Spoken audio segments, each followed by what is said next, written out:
Pine Barrens. The New Jersey Pine Barrens encompass over 1 million acres of the state's southern coastal plain, establishing a vast and sparsely populated wilderness separating major metropolitan centers. This sprawling territory consists of dense forests of pitch pine and oak, which are periodically interrupted by winding rivers stained dark brown by cedar and iron deposits.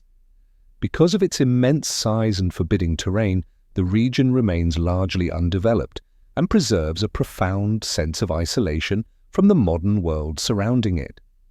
The few human settlements that exist are small and far between, connected by unpaved sandy roads that seem to lead deeper into an untamed world rather than out of it. Consequently, the Pine Barrens function as a natural sanctuary, an enormous expanse where any manner of creature could conceivably exist without regular human observation. The unique environment of the Pine Barrens contributes heavily to its legendary status as a place where the ordinary rules of nature seem to be suspended. Its acidic, sandy soil supports a specialized ecosystem that can appear alien to outsiders, with carnivorous plants and fire-dependent pine groves dominating the landscape. Locals, historically known as Pineys, developed a distinct culture in response to this geographic seclusion, fostering a rich tradition of oral storytelling to explain the area's many peculiarities. It's a landscape that actively encourages the imagination to fill in the blanks. These conditions therefore create a perfect incubator for folklore, where eerie sounds on the wind and strange tracks in the soil are not easily dismissed by the inhabitants. The unique cultural isolation of the Pine Barrens provides the specific colonial-era context for the legend's origin, the 1735 birth of the Leeds Devil. Mother Leeds.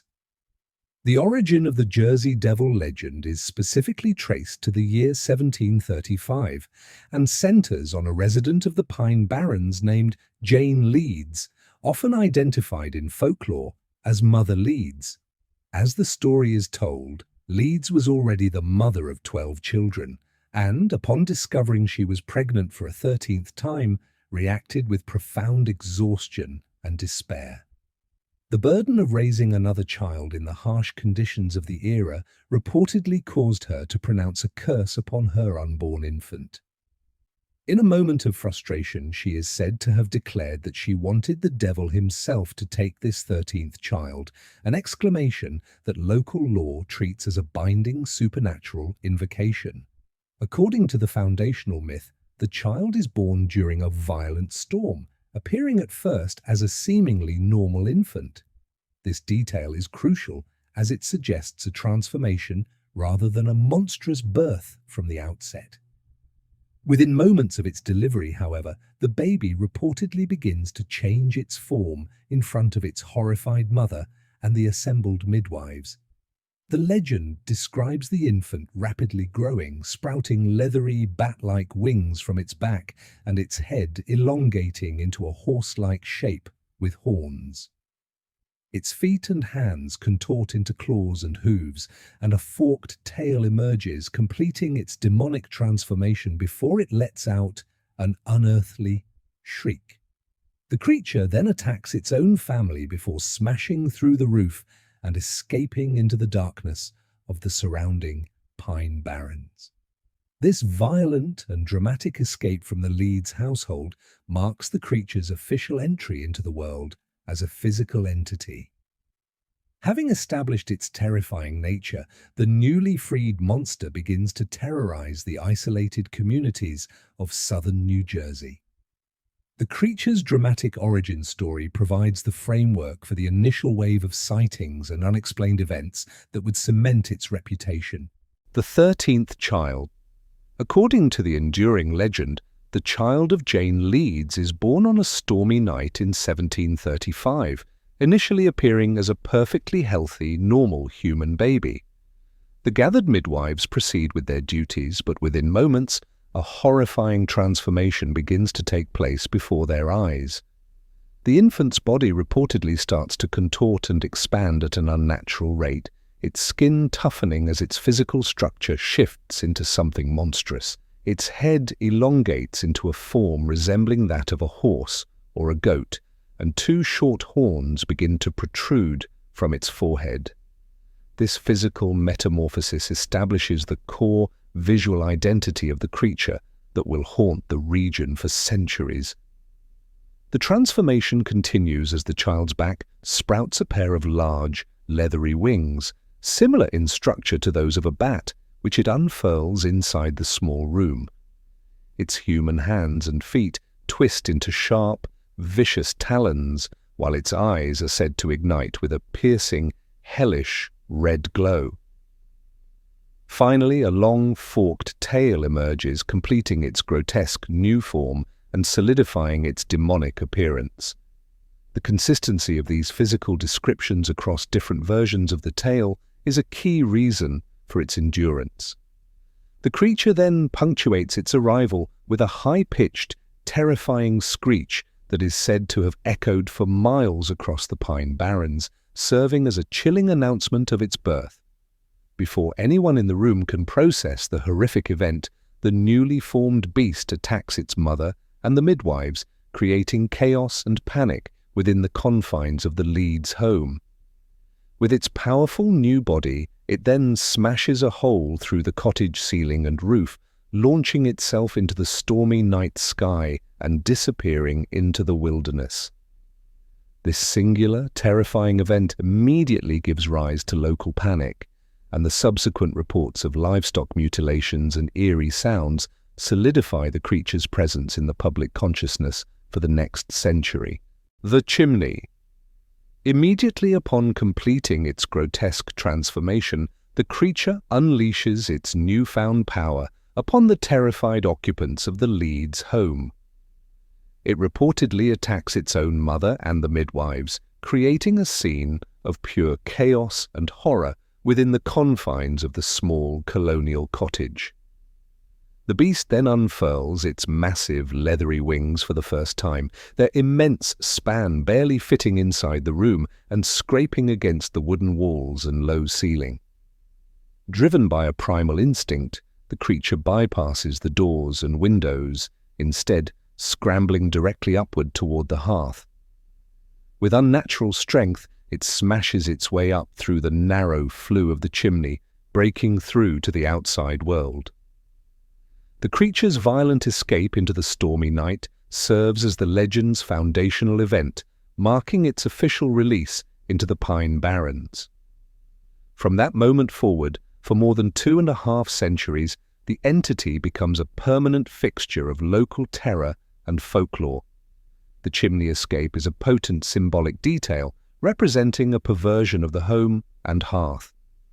The initial evidence of its existence comes from first-hand reports from area farmers and villagers who claim to hear its unearthly screams and find their livestock mysteriously killed or mutilated.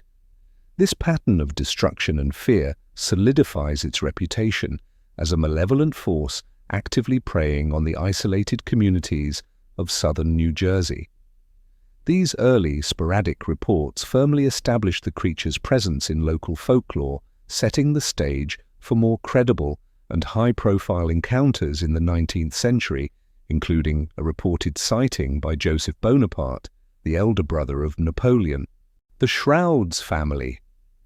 While the tale of Mother Leeds is the most prevalent version of the myth, an alternate origin story attributes the creature's existence to the Shrouds family, also residents of the Pine Barrens.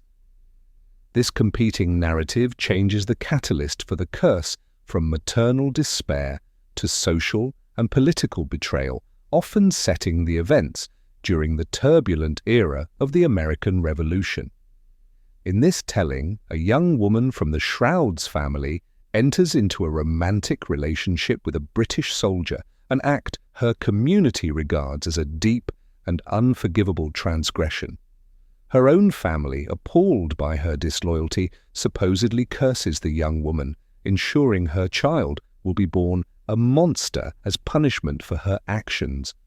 A further variation on this theme suggests the curse was not from the family, but from a slighted gypsy a common trope in cautionary folklore of the period.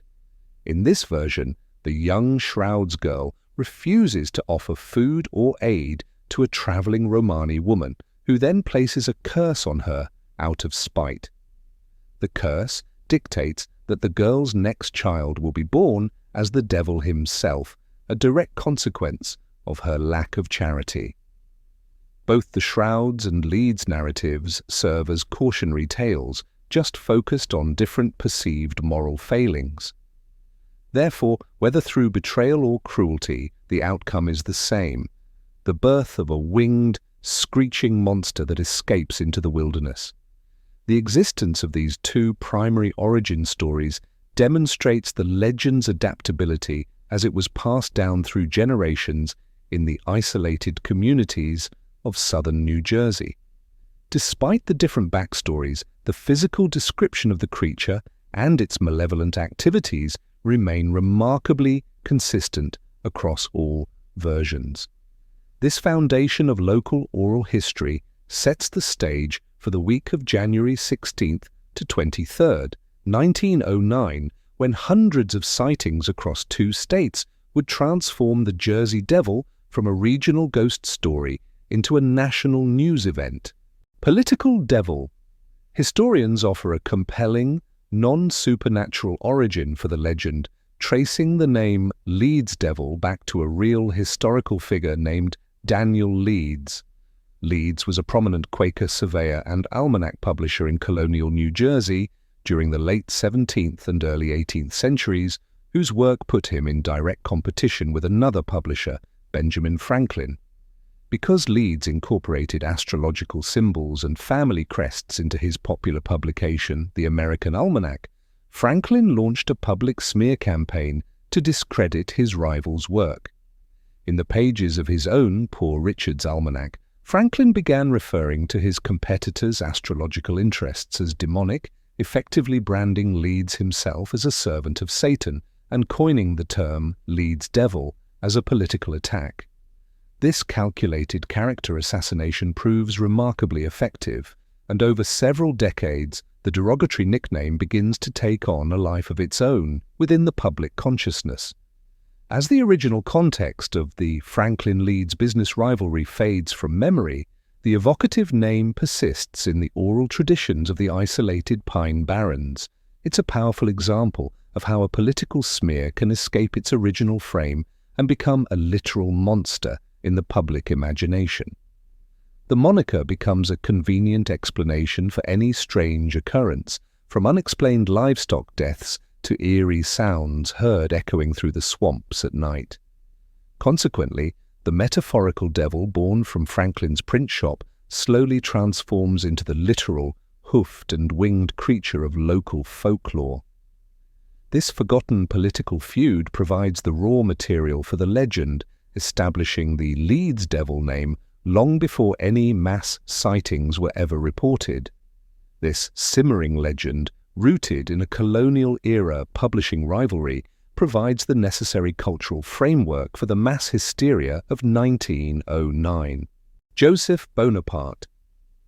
The legend of the Jersey Devil gained significant credibility in 1820 through a reported encounter with an exceptionally high-profile witness, Joseph Bonaparte, the elder brother of Napoleon Bonaparte. After his brother's defeat at Waterloo, the former King of Spain and Naples lives in exile on a lavish estate in Bordentown, New Jersey, on the edge of the Pine Barrens. While hunting alone in the woods near his property, Bonaparte claims to have witnessed a bizarre creature that defied any conventional zoological classification. He describes seeing a large, winged animal moving through the trees and emitting a strange, loud hissing sound, an account that aligns with local descriptions of the Leeds Devil. Bonaparte's testimony carries immense weight and elevates the story from a regional superstition to a subject of more serious consideration. Because he is a well-educated nobleman of international renown, his claim is not easily dismissed as the product of an overactive imagination or local ignorance. His reported sighting is widely discussed, adding a layer of aristocratic validation to the existing folk tales circulating among the Pineys. The historical irony of the exiled King of Spain encountering the unofficial King of the New Jersey woods is not lost on storytellers. This encounter therefore serves as a crucial milestone, transforming the creature from a phantom of the working class into a monster that even royalty must acknowledge. The account from a figure as prominent as Bonaparte reinforces the legend's legitimacy, ensuring it persists and grows throughout the 19th century. This new level of credibility helped set the stage for the massive wave of sightings in 1909, which would cause unprecedented panic across the entire Delaware Valley. Commodore Decatur.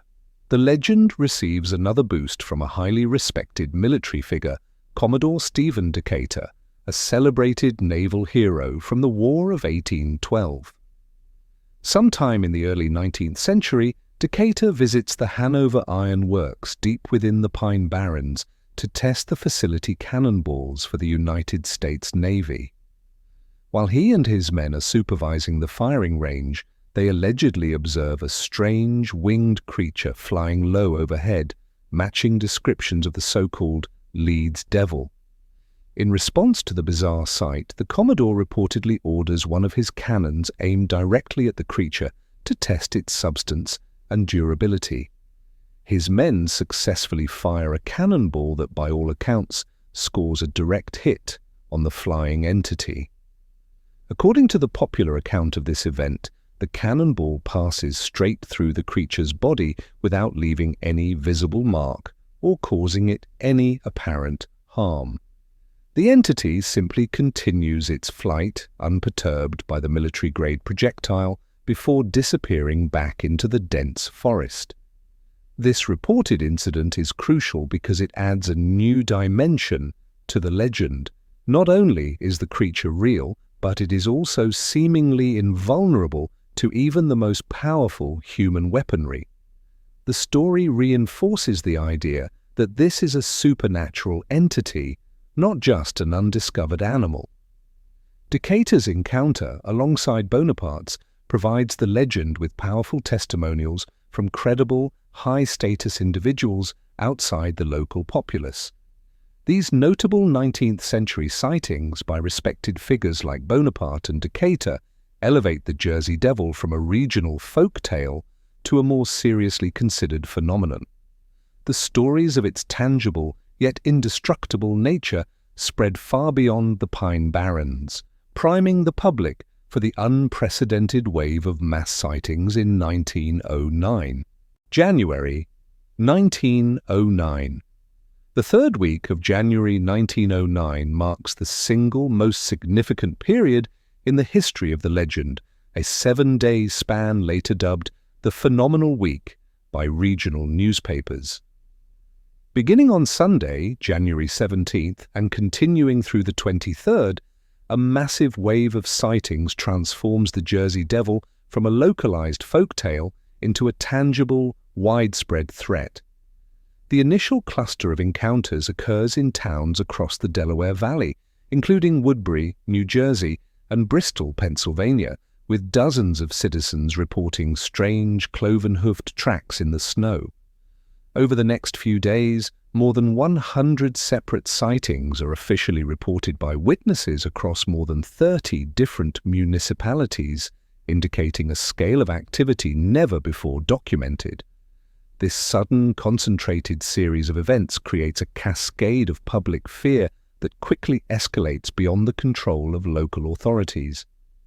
The sheer volume and geographic diversity of the reports suggest to the public that the creature is no longer confined to the isolated Pine Barrens, but is actively invading populated areas.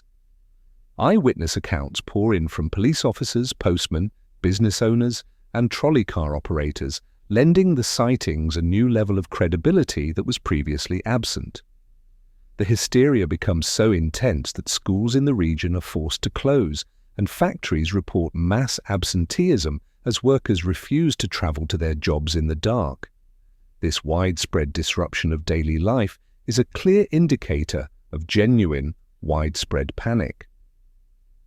The Jersey Devil is no longer just a story told around a campfire. For 1 week, it is treated as a verifiable public menace on a rampage.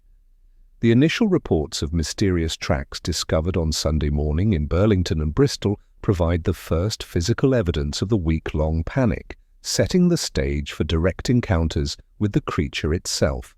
The tracks. The phenomenal week of 1909 begins not with a sighting, but with the widespread discovery of inexplicable tracks in the freshly fallen snow across the Delaware Valley.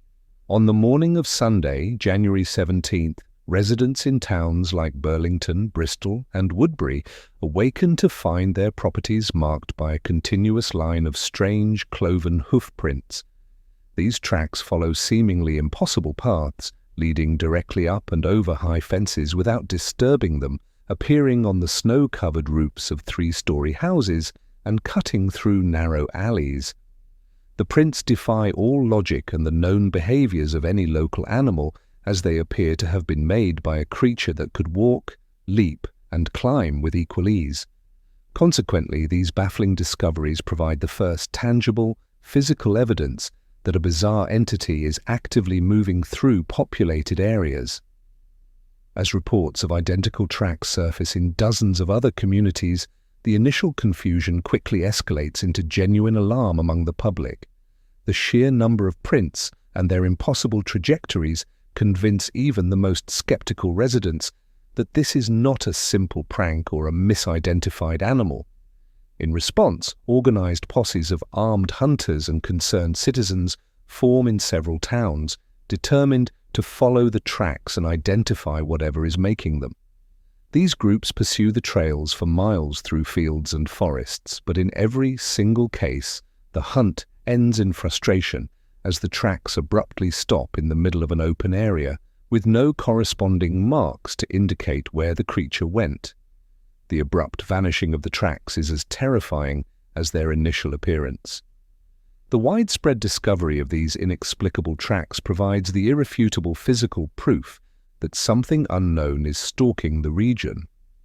This evidence sets the stage for the next phase of the panic, as citizens begin to report direct, visual encounters with the entity responsible for the prints. Bristol panic. The town of Bristol, Pennsylvania, becomes a primary focal point for the escalating panic as the initial discovery of tracks gives way to direct visual confrontations. On Monday, January 18, 1909, Bristol police officer James Sackville reports a face-to-face encounter with the entity, describing it as a large winged creature with a head like a horse. Acting on instinct and professional duty, Officer Sackville draws his service revolver and fires directly at the beast, which lets out a terrifying shriek before launching into the air. It flies off over the town, apparently completely unharmed by the gunfire, leaving the patrolman and other witnesses in a state of shock. The official report from a sworn law enforcement officer provides powerful validation to the public, transforming scattered fears into a unified, town-wide terror. The verified police sighting has an immediate and paralyzing effect on Bristol and the surrounding Delaware Valley communities. Public schools are ordered to close, and major factories, including the Standard Cast Iron Pipe and Foundry Company, are forced to shut down because workers are too terrified to travel, especially before dawn or after dusk. The economic and social shutdown demonstrates a level of fear that transcends simple rumor or folklore. For several days, commerce and daily life grind to a halt as residents barricade themselves in their homes, turning bustling towns into virtual ghost towns after nightfall. The creature is no longer a Pine Barrens legend. It is now the cause of a genuine and widespread civic emergency. The chaos in Bristol, mirrored in towns across the region, sets the stage for a series of increasingly bold encounters, including a reported attack on a crowded trolley car in the city of Camden. Camden attack. As the hysteria of the phenomenal week continues to build, the creature's behavior reportedly escalates from passive observation to direct, violent engagement. In the city of Camden, a resident named Mary Sobinsky hears a terrible commotion coming from her backyard and rushes outside to investigate the source of the noise. She discovers a creature matching the description of the Jersey Devil viciously attacking her dog, a scene of shocking brutality on her own property. Acting purely on instinct, Mrs. Sobinsky grabs a common broomstick and begins to beat the winged beast with all her strength in a desperate attempt to save her pet. The creature eventually shrieks and flees, launching into the sky, but not before inflicting mortal wounds upon her dog, which does not survive the encounter. This specific incident in Camden becomes one of the most widely reported and emotionally resonant events of the entire week, solidifying the creature's reputation as a lethal threat.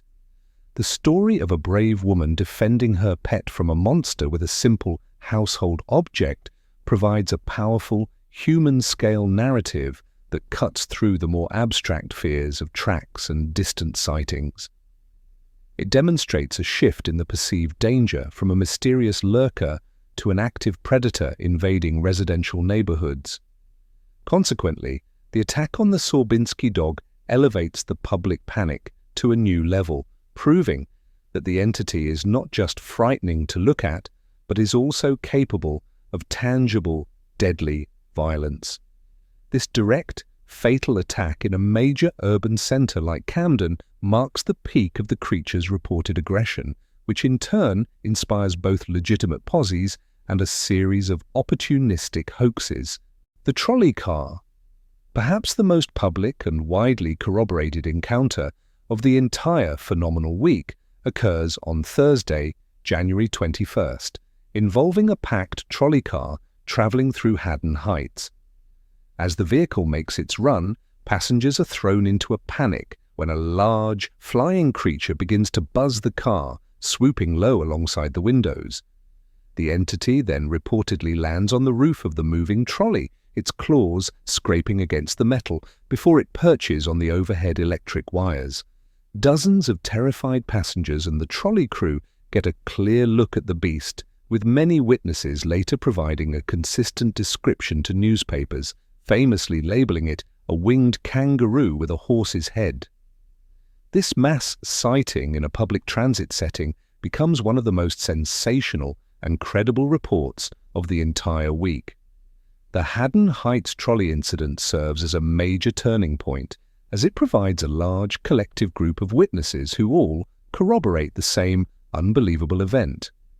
Unlike the solitary reports from police officers or homeowners, this encounter involves dozens of ordinary citizens seeing the same thing at the same time, making it incredibly difficult for authorities or the press to dismiss.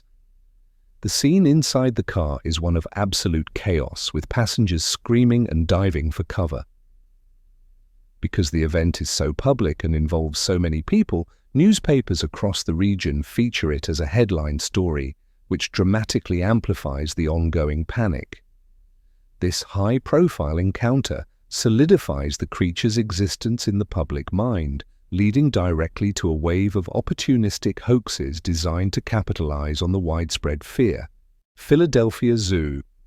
In an attempt to quell the public hysteria and apply scientific rigor to the phenomenon, the director of the Philadelphia Zoo offers a substantial $10,000 reward for the live capture of the entity.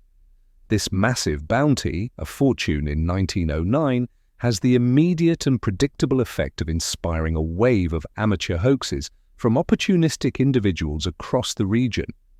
Consequently, the zoo is inundated with a flood of fabricated evidence, ranging from mismatched animal bones to a kangaroo carcass that had been outfitted with a pair of crudely attached green wings.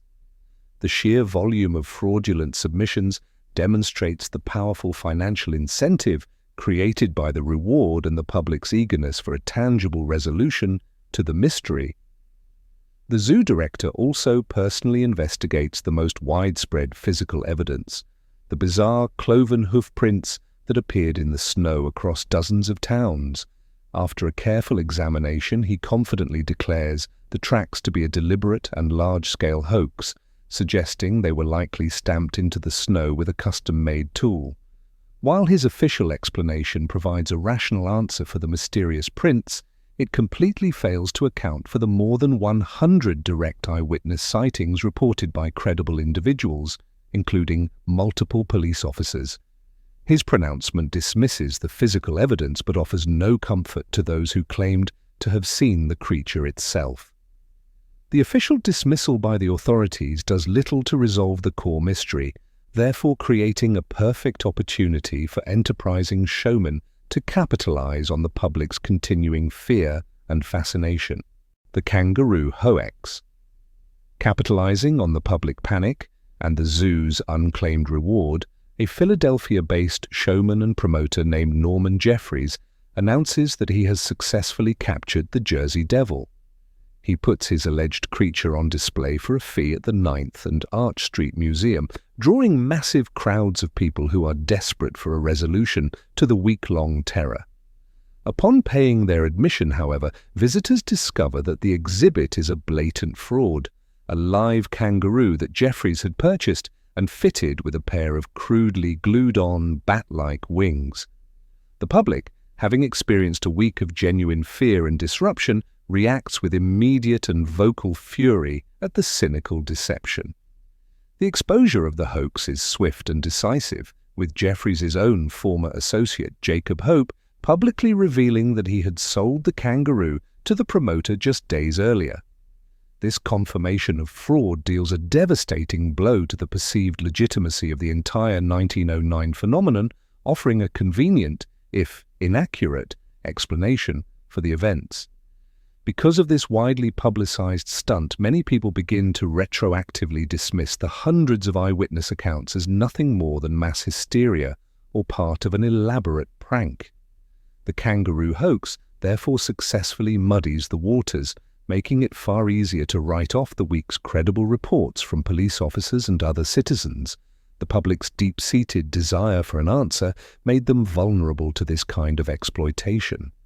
The fallout from Jeffries' fraudulent exhibit casts a long shadow of doubt over the entire 1909 incident, yet it fails to extinguish the legend entirely. Despite the damage to its credibility, sightings continue to be reported sporadically throughout the 20th century, ensuring the creature's persistence in modern folklore. Gibraltar Rocks. In 1951, more than 4 decades after the mass hysteria of the phenomenal week, the Jersey Devil legend demonstrates its profound resilience with a significant sighting in Gibbstown, New Jersey. A group of young boys playing near a local quarry, an area known to residents as Gibraltar Rocks, reports a terrifying encounter with a frightening figure. They describe seeing a gaunt, pale creature that let out a horrifying scream before it vanished from sight, sending them fleeing back to town in a state of terror. The boys' frantic testimony spreads rapidly throughout the small community, reigniting deep-seated anxieties that had remained largely dormant since the early part of the century. This incident is crucial because it proves the legend was not merely a historical event, but remained an active and potent force in the local consciousness.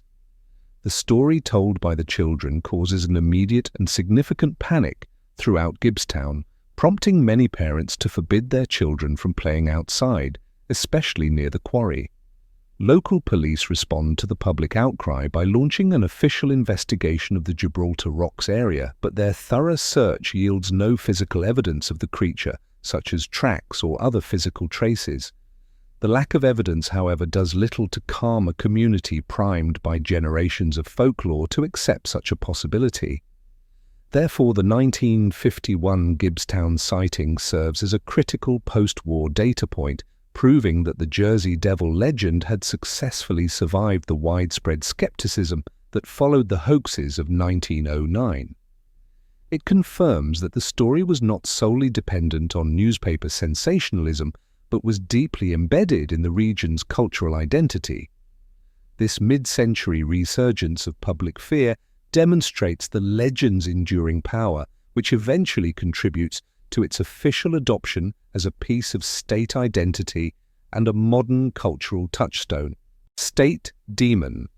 In a highly unusual move that reflects the legend's deep cultural penetration, the state of New Jersey is said to have designated the Jersey Devil as its official state demon in 1938. This act serves as a formal acknowledgement of the creature's profound and enduring impact on the regional identity of the Garden State. Because of this official recognition, the Jersey Devil transitions from a figure of regional folklore and tabloid sensationalism into a government-sanctioned cultural icon. This designation is entirely unique within the United States, as no other state has ever formally adopted a cryptid or malevolent entity as an official symbol of its heritage. The move, therefore, represents a bizarre but sincere embrace of a story that has terrified residents for centuries. The official status as the state demon cements the creature's place as a strange but genuine point of pride for New Jersey, transforming it into a widely recognized mascot. This formal adoption allows the state to lean into its unique local history, acknowledging the dark, strange, and mysterious aspects of its own folklore as part of its brand. It marks the point where the creature becomes more of a marketable brand than a genuine threat. Consequently, the Jersey Devil's image begins to appear on everything from professional sports team logos like the NHL's New Jersey Devils to local merchandise and tourist memorabilia. The state's formal recognition ensures that the story is not just preserved but actively celebrated, guaranteeing its transmission to future generations. The creature's official status as a cultural icon solidifies its legend, prompting modern investigators and skeptics to propose rational, zoological explanations for the historical sightings. The X-Files. In 1993, the Jersey Devil legend achieved significant mainstream exposure through a first-season episode of the hugely popular television series The X-Files. The episode, titled simply The Jersey Devil, presents FBI agents Fox Mulder and Dana Scully investigating a case in Atlantic City where a feral, humanoid creature is believed to be responsible for a series of violent deaths. This broadcast introduces the regional folktale to a massive global audience, many of whom are hearing about the creature for the very first time. While the show's narrative presents a version of the creature that is more of a savage, devolved human than the traditional demonic chimera, it successfully plants the legend in the popular consciousness of a new generation. The show's decision to ground the creature in a more biological, if still mysterious context, is a notable departure from the supernatural origin story. The impact of this episode is substantial, as it frames the centuries-old story within a modern, investigative context that resonates with contemporary audiences. For millions of viewers in the 1990s, the X-Files episode becomes their definitive first encounter with the legend, cementing its status as a premier American cryptid alongside Bigfoot and Mothman.